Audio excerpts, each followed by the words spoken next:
నిజంగా చెప్పాలంటేనండి మహాభారతం ఒక గొప్ప సిబ్బంది నిర్వహణకి సంబంధించిన శాస్త్రం. అలాంటే మీకు అర్థమైందో లేదో, అది పర్సనల్ మేనేజ్మెంట్. అందులో అన్ని విషయాలు ఉంటాయి. వ్యక్తిలో ఉండే బలహీనతల్ని ఎలా అధిగమించాలో నేర్పుతుంది భారతం. శల్యుడు దుర్యోధనుడు ఎదురుగుండా వచ్చి నేనే ఇవన్నీ చేశానన్నాడు. అన్నప్పుడు ఏం చేయాలి? ఈయనకేం పని? పాండవులు కదా నాకు దూతల్ని పంపింది, నేను పాండవుల దగ్గరికి కదా పెడుతున్నా. రేపొద్దున్న యుద్ధం వస్తే వీళ్లతో పాండవులు దెబ్బలాడతారు కదా, నేను పాండవుల పక్షాన కదా యుద్ధం చేస్తాను. మరి రేపొద్దున్న వీడు పెట్టిన అన్నం తిని వీడిని ఎలా చంపుతాను? ఎందుకు పెడుతున్నావు ఇవన్నీ అని అడగాలి కదా, భృగుటి చిట్లించాలి కదా. కానీ ఆయన చిట్లించలేదు సరికదా, నేనే ఇవన్నీ మీకు చేశాను, మీకు చెయ్యడం నా అదృష్టం అన్నట్టుగా 4 మాటలు అనేటప్పటికీ పరవశించిపోయాడంతే. అబ్బా ఏమి ప్రేమ నేనంటే, ఇది కదా సత్కారం చేయడం అంటే అనుకున్నాడంతే. అనుకుని ఉత్తర క్షణంలో అన్నాడు, నీకేం కావాలి కోరుకో అన్నాడు. ఎవరితో? దుర్యోధనుడితో. నువ్వు నా పక్కకు వచ్చేయంటే ఏం చేస్తాడు? అవతల మేనల్లుళ్ళు. ఎంత అప్రతిష్ట! మేనల్లుళ్ళను వదిలేసి మేనమామగారి ముందే వెళ్ళిపోతే గొడవ లేదు. మేనల్లుళ్ళకి తాను సమర్థించడం కోసం, సహకారం చేయడం కోసం బయలుదేరి చలమపందిళ్ళు వేశాడని ఇంకోటి దగ్గరికి పోతాడా? ఎంత అసహ్యంగా ఉంటుంది వినడానికి. అది ఏమైనా ఆలోచించాడా? అంటే చేసిన సత్కారములకు పరవశించిపోయాడు, మత్తెక్కిపోయాడు. ఏం కావాలన్నాడు. దుర్యోధనుడు చాలా తెలివైనవాడు, తెలుసు. ఇది తెలియకపోతే చలమపందిళ్ళు ఎందుకు వేశాడు? అందుకని ఆయన అన్నాడు, సత్య సరస్వతి వగు ఔచిత్య విశారదము నీదు చిత్తము, నియమౌ దాక్ష్యంబు మెరయ నాకు అమాత్యుడవై పూని నడపు మత్సైన్యంబున్. ఆయన అన్నాడు, సత్య సరస్వతి వగు అన్నాడు. ఆడిన మాట తప్పని వాడివి అన్న కీర్తిని పొందు. అంటే పాచిక వేస్తున్నాడు. ఆ తర్వాత మాట తప్పకు, ఏం కావాలన్నా కోరుకో అన్నావు. నేను అడుగుతుంటే సగం అదొద్దోయో అనకు. నా వైపు రా అంటే కుదరదని అనద్దు. ఈ వైపుకి రా అంటుంటే నువ్వు మాట కట్టుపడాలి అని సత్య సరస్వతి వగు. ఆడిన మాట తప్పకు. ముందే నియమం పెడుతున్నాడు. అసలు ఆడిన మాట తప్పని వాడివి నువ్వు. ఇంకొంచెం పెరిగాడు, ఇంకొంచెం వక్షస్థలం పొంగింది, సంతోషం పడిపోయాడు. నువ్వు ఔచిత్య విశారదము నీదు చిత్తము, నీ మనసుందే. అబ్బా ఔచిత్యాన్ని పట్టుకోవడం అంటే నీ తర్వాతే. ఔచిత్యం అంటే ఎప్పుడు ఏది చెయ్యాలో నీకు తెలుసు. ఎప్పుడు ఏది చెయ్యాలో తెలిసినవాడైతే ఇది చేస్తాడా? ఇలా పొగుడుతున్నాడు అంటే వెనక ఏదో కుట్ర ఉంది కదూ. అందుకని ఔచిత్య విశారదము నీదు చిత్తము, నియమౌదాత్యంబు మెరయ నాకు అమాత్యుడవై పూని నడపు మత్సైన్యంబున్.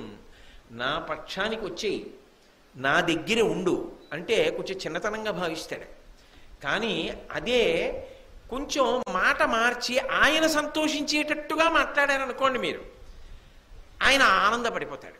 అందుకని అన్నాడు, నువ్వు చాలా గొప్ప ధైర్యము కలిగినటువంటి వాడివి, నియమశీలుడవు. అటువంటి నువ్వు నా పక్షంలో ఉండి నాకు మంత్రివై నా సైన్యాన్నంతటినీ నువ్వు నడిపించు. ఇప్పుడు ఏదో పెద్ద కర్తవ్యం ఆయన మీద పెట్టినట్టు, చాలా పెద్ద పదవి ఇచ్చేస్తున్నట్టు, ఆయనని గుర్తించినట్టు, ఆయన లేకపోతే నేను ఏమైపోతానని దుర్యోధనుడు స్వయంగా వచ్చినట్టు అనిపిస్తుందా? అనిపించదా శల్యుడికి? ఈ బలహీనత ఉన్నవాడికి ఇంకా పొంగొచ్చేస్తుందా? పొంగొచ్చేదా అని తలప పాండవులను ధార్తరాష్ట్రులు నీకు ఒక్క రూప భక్తి యుక్తి జాల నీవు నన్ను మాననీయుండుగాన అనుగ్రహించి తగ పరిగ్రహింపు. పాండవులకి కౌరవులకి నీ దృష్టిలో భేదం ఉండవలసినటువంటి అవసరం ఏముంది? నకుల సహదేవులకు నువ్వు మేనమామ కాబట్టి ధర్మరాజుకి భీముడికి అర్జునుడికి కూడా నువ్వు మేనమావేగా. అలా మేనమామైనప్పుడు మాకు నువ్వు మేనమావేగా, మేమందరం అన్నదమ్ములమేగా. మేమందరం నీ మీద మేనమామ అన్న భావన పొందాం తప్ప ఎప్పుడూ కూడా నకుల సహదేవుల మేనమామ అని మేము అనుకోలేదు. మా మామయ్య అనుకుంటాం. మాకు అంత ప్రేమ నువ్వంటే. అంత ప్రేమని ఎందు మేము పెట్టుకున్నప్పుడు అందుకు కదూ ఈ చలవ పందిళ్ళు వేయించాను, మా మామయ్య వస్తున్నాడని. వేయించాడా ధర్మరాజు? ఎత్తి పొడుపు. కాబట్టి నువ్వేం చేయాలి? నన్ను మాననీయుండుగాక అనుగ్రహించి నేను మన్నింపదగిన వాడిగా, అంటే నేను అడిగింది ఇతనికి ఇవ్వవచ్చు, నా మేనల్లుడు కాడు కాబట్టి నీకు ఇవ్వలేను అని అనవలసిన అవసరం నీకేముంది? నిన్ను మేము మేనమామనుకుంటున్నప్పుడు మేము నీకు మేనల్లుళ్ళం కావని నువ్వు ఎందుకు అనుకోవాలి? నువ్వు అనుకోవచ్చు. వీళ్ళు అలా అనుకున్నప్పుడు ఆయన అలా అనుకోవద్దండి. చిన్నవాళ్ళు అనుకుంటుంటే పెద్దవాళ్ళు అనుకోకపోతే ఎలా బంధిస్తున్నాడో చూడండి. అది మాట చాకచక్యం అని, అది కూడా ఎంతో పొగుడుతూ ఆ పొగట్టకి పడిపోతాడు. కాబట్టి నీవు నన్ను మాననీయుండుగాగననుగ్రహించి తగ పరిగ్రహింపు, నన్ను మన్నింపదగిన వాడిగా, నేను అడిగిన కోరిక తీర్చచ్చు అన్న భావనతో నన్ను స్వీకరించవయ్యా మేనమామ శల్యుడా అని అడిగాడు. అడిగితే శల్యుడు వెంటనే దుర్యోధనుణ్ణి చూసి ఒక మాట అన్నాడు. అనవుడు శల్యడియ్యకొని అట్టిది కాదే విభేద వృత్తి నా మనమున లేదు, పాండవ సమాజము మీరును ఒక్క రూప కావున ఇది లెస్సమాట, తగవులం తలపోయగా మున్ను ప్రీతి కాంచిన నిన్ను నెమ్మి కూడుటయు చేయుట ఇట్టుల ఎల్లభంగుల. పరమ సంతోషపడిపోయాడు కదా ఈ పొగట్టలకి. వెంటనే జోక్యం చేసుకుని శల్యుడు అన్నాడు, అసలు మీకు పాండవులకి తేడా ఉందని ఎవరు చెప్పారు? మీకు మేనమావనే, వాళ్ళకి మేనమావనే, ఏమిటి తేడా వాళ్ళకి మీకు? ఏమీ లేదు. అసలు ఇంకొకటి చెప్పనా, ముందొచ్చి నా దగ్గర నన్ను చూసిన వాడెవరు? నువ్వే. ధర్మరాజు వచ్చాడా? దూతల్ని పంపించాడు. నువ్వు ముందొచ్చి నన్ను కలిశావు, నన్ను చూశావు. ఇంత ప్రేమ ఉన్నవాడివి, నీ మాట ఎందుకు కాదంటానయ్యా? నిన్ను కాదంటానా? ఒక్కనాటికి అనడం. కాబట్టి నీకేం కావాలో కోరుకో, తప్పకుండా ఇచ్చేస్తాను. మున్ను ప్రీతి కాంచిన నిన్ను నిమ్మి కూడుటయు చేయుదు ఇట్టుల ఎల్లభంగులం. నీకు ఏది కావాలన్నా ఇస్తాను. వెంటనే దుర్యోధనుడు అన్నాడు, మీరు మా పక్షాన వచ్చి యుద్ధం చెయ్యాలి, మా పక్షాన సైన్యాలన్నింటినీ కూడా నడపాలి, మీరు నా దగ్గర మంత్రిగా నిర్వహించాలి. మంత్రి అంటే ప్రభువుకి సలహా చెప్తూ ఉంటాడు. అది ఒక గొప్ప పదవి కదా మరి. అందుకని మీరు ఈ పదవిలోకి రావాలి, మంత్రాంగం నెరపాలి. ప్రభువుకి అత్యంత సన్నిహితంగా ఉంటాడు మంత్రి. కాబట్టి మీరు నా పక్షాన్ని వహించండి అన్నాడు. అనగానే ఒక్క క్షణం ఆలోచించకుండా తప్పకుండా నీ పక్షానికి వస్తాను. వెంటనే దుర్యోధనుడు అన్నాడు, మీరు ఆడిన మాట తప్పరు, తప్పకుండా నా పక్షంలోకి వస్తారు. నాకు చాలా సంతోషంగా ఉంది. ఇంతకన్నా నాకేం కావాలి? ఇంతకన్నా నేను మీ దగ్గర నుంచి కోరుకునేది ఏమీ లేదు అన్నాడు. అనగానే శల్యుడు అక్కడతో ఊరుకోలేదు. దాన కొరంత లేదు అభిమతంబిది కాకయు కల్గనేని ఎంబూని యొనర్తో అన్నకు కురుపుంగవుడెంతయు పొంగి నీవు సమ్మానము చేసి నాకిటు లమాచ్యుడవైన పదంబు కంటే మేలై నుతికెక్కు కోర్కే ఎటు లారసి చూచిన నుండు కల్గునే. శల్యుడన్నాడు, ఏమిటా ఒక్క కోరిక అడుగుతావు? ఇంకా ఏమైనా కోరికలుంటే అడుగు, ఆ కోరికలన్నీ కూడా నీకు తప్పకుండా నేను తీరుస్తాను. దాన కొరంత లేదు. నీ వైపు నేను వచ్చి యుద్ధం చేయడం అనేటటువంటి మాటలో కించిత్ కూడా సందేహం లేదు, తప్పకుండా చేస్తాను. అభిమతంబిది కాకయు కల్గనేని ఎంబూనియునర్తునన్నకో. నీకు ఇంకా ఏమైనా కోరికలున్నాయా? నేనేమైనా చేసి పెట్టాలా? నిర్భయంగా అడుగు, తీర్చేస్తాను అవన్నీ. కురుపుంగవుడెంతయు పొంగి, వెంటనే ఆ దుర్యోధనుడు చాలా పొంగిపోయి, నీవు సమ్మానము చేసి నాకిటు లమాచ్యుడవైన పదంబు కంటే మేలై నుతికెక్కు కోర్కి ఎటుల అరసి చూచిన నుండు కల్గుని. నువ్వు నా మీద ప్రేమతో తప్పకుండా నా కోరిక తీర్చి నా పక్షానికి వస్తాను, నా దగ్గర మంత్రిగా ఉంటాను, సైన్యాల్ని నడిపిస్తానని మాటిచ్చిన తర్వాత ఇంతకన్నా కోరిక నాకు ఉంటుందా? ఇది చాలు అన్నాడు. చాలా సంతోషం, తప్పకుండా నీ పక్షానికి వచ్చేస్తాను. వెడుతున్నది ఎక్కడికి వెడుతున్నాడు? పాండవుల దగ్గరికి బయలుదేరాడు. మధ్యలో దుర్యోధనుడు కనబడ్డాడు. దుర్యోధనుడికి మాట ఇచ్చేశాడు. మాట ఇచ్చేసిన తర్వాత, చను నీవు హస్తి నగరంబునకు ఏనును పాండు భూపపుత్రుల ప్రీతింకని అట ఒత్తు అవశ్యంబును వారల చూడవలయు పోయేదని నీకు మాట ఇచ్చాను కదా, ఒక్కసారి పాండవుల్ని చూసొస్తా, వాళ్ళ మీద నాకు ప్రేమ అంటే పొగట్టకి లొంగిపోయి మాట ఇచ్చేశాడు. నీ వైపే యుద్ధం చేస్తానన్నాడు, నీ పక్షానికి వచ్చేస్తానన్నాడు, నీ దగ్గర మంత్రిగా ఉంటానన్నాడు, నీ సైన్యాలు నడిపిస్తానన్నాడు, నీకు ఇంకా ఏమైనా కావాలా చేసేస్తానన్నాడు. పొగట్టుకి లొంగి ఇన్ని అన్నాడు. కానీ గుండెల్లో ప్రేమ ఎవరి వైపు ఉంది? పాండవుల వైపు ఉంది. ఎందుకని? మేనమామ కదా, నకుల సహదేవులు అటున్నారు కదా, పాండవులు అటున్నారు కదా. అందుకని దుర్యోధనుడితో అన్నాడు, ఒక్కసారి ఉపప్లవ్యానికి వెడతాను, వెళ్ళి ఆ పాండవుల్ని చూసొస్తాను, ఎక్కడ దాపరికం లేదు మళ్ళీ. అందుకే అన్నాడు, నువ్వు వెళ్ళు, ఏనును పాండు భూపపుత్రుల ప్రీతింగని అట ఒత్తు, వాళ్ళని ప్రేమగా ఒక్కసారి చూసి హస్తినాపురానికి వస్తాను, నువ్వు బయలుదేరు, నేను వెనకాతలే వస్తాను నీ దగ్గరికి. అంటే మరి ఇప్పుడు పూర్వం ఏమనుకున్నాడంటే ఉపప్లవ్యానికి వెళ్ళి ఉండిపోవాలి అసలు. కానీ మరి మాట ఇచ్చాడు కదా, ఇప్పుడు ఉపప్లవ్యానికి వెళ్ళి హస్తినాపురానికి వెళ్ళిపోవాలి.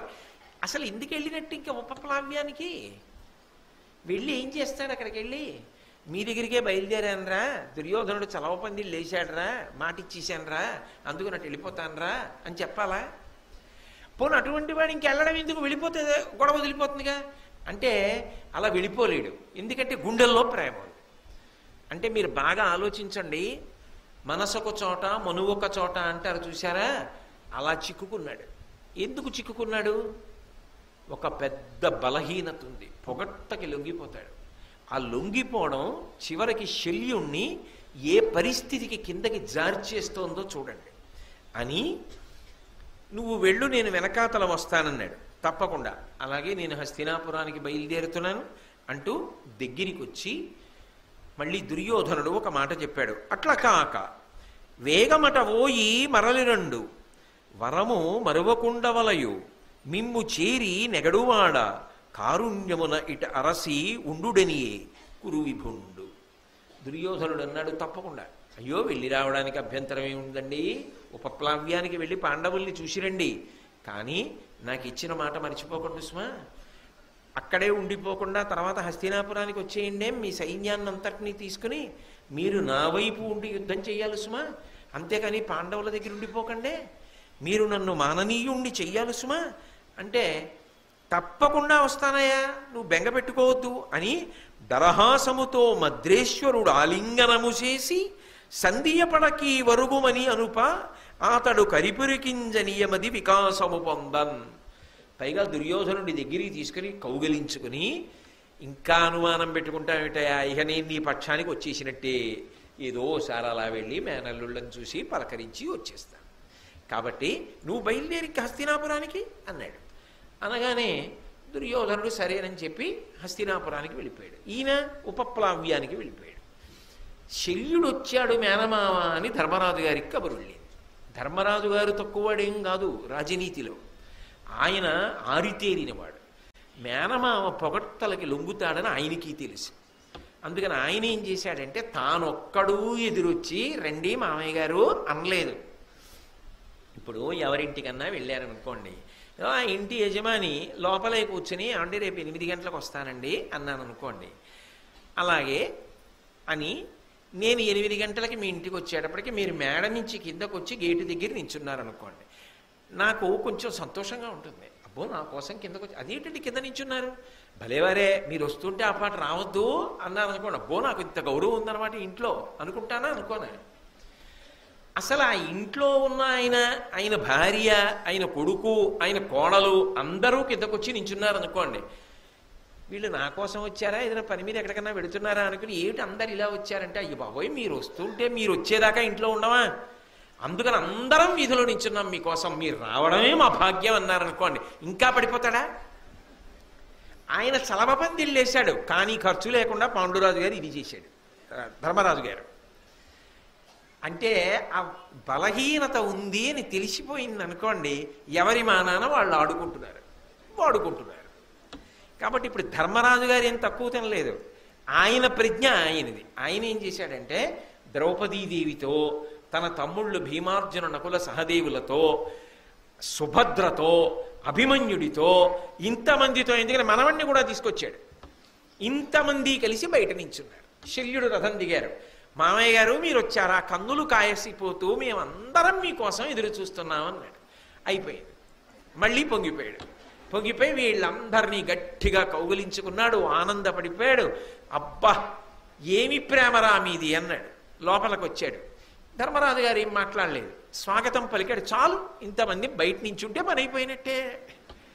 ఎంత ప్రమాదం అండి వ్యక్తిత్వంలో. వీధిలోకి వచ్చి నించుంటే పని అయిపోతుందని తెలిసిపోతే ఇంకేమిటి, ఇంకా వాడు ఎందుకైనా పనికొస్తాడా జీవితంలో? మీకు ఏమీ పర్వాలేదండి, తప్పకుండా 4 రోజులు ఇటు వారం రోజులు వస్తానంటాడు. మీరు ఈ పని చేయండి చాలు. ఆయన దగ్గరికి వెళ్ళి 2 మాటలు పొగడండి. అయా మీలాంటి వాడు ఎవడు ఉంటాడు అనండి, ఇచ్చేస్తాడు డేట్లని. ఎవరికైనా తెలిసిపోయింది అనుకోండి, ఇంకా వాడి జీవితం ఎందుకైనా పనికొస్తుందా? ఎవడు ఎక్కడుండాలో అక్కడ ఉండాలి, అంతేకాని పొగట్టలకి లొంగిపోతే ఏమైపోతుందండి జీవితం? ఎంత ప్రమాదం అది. శల్యుణ్ణి అడ్డు పెట్టి చూపిస్తున్నారు మనకి భారతంలో. ఇంత శల్యుడు ఏమైపోతున్నాడో చూడండి ఆఖరికి. అందుకే తెలుగులో సామెత అయిపోయాడు, శల్య సారథ్యం అని సామెత వచ్చేసింది. అందుకని ఇప్పుడు పాండవుల దగ్గరికి వెళ్ళాడు. వాళ్ళు స్వాగతం పలికారు. సరే లోపలికి వెళ్ళాడు. లోపలికి వెళ్ళి కూర్చున్నవాడు కూర్చోలేదు. మళ్ళీ వాళ్ళతో ఒక మాట అన్నాడు. అసలు మీరు అరణ్యవాసం చేసి ఎంత కష్టపడ్డారు, ధర్మం కోసం కట్టుబడ్డారు. ఇంత అరణ్యవాసం చేసి ఇన్ని క్లేశాలు పొంది ప్రాణాలతో తిరిగొచ్చారంటే అది సామాన్యమైన విశేషమా? నాకు మీరు పడ్డ కష్టాలు తలుచుకుంటే మనసు కదిలిపోతుంది అన్నాడు. అంటే ఇక్కడ వాళ్ళ కష్టాలు తలుచుకుని బాధపడుతున్నాడు. అంటే నిజానికి ప్రేమ ఎక్కడుంది శల్యుడికి? పాండవుల దగ్గర ఉంది. ఇది కృష్ణుడికి శల్యుడికి ఉన్న భేదం. ఇదే కృష్ణుడు అనుకోండి, తిరిగి పాచికి వేస్తాడు. తాను పడుకున్నప్పుడు దుర్యోధనుడు వచ్చాడు, అర్జునుడు వచ్చాడు. ఆయన దగ్గరికి దూతను పంపిస్తే ఏం బాగుంటుంది, నేనే వెడతానని అర్జునుడు వెళ్ళాడు. ఆయన దగ్గరికి దూతను పంపిస్తే మాయ చేసేస్తాడు, నేనే వెళ్ళాలని దుర్యోధనుడు వచ్చాడు.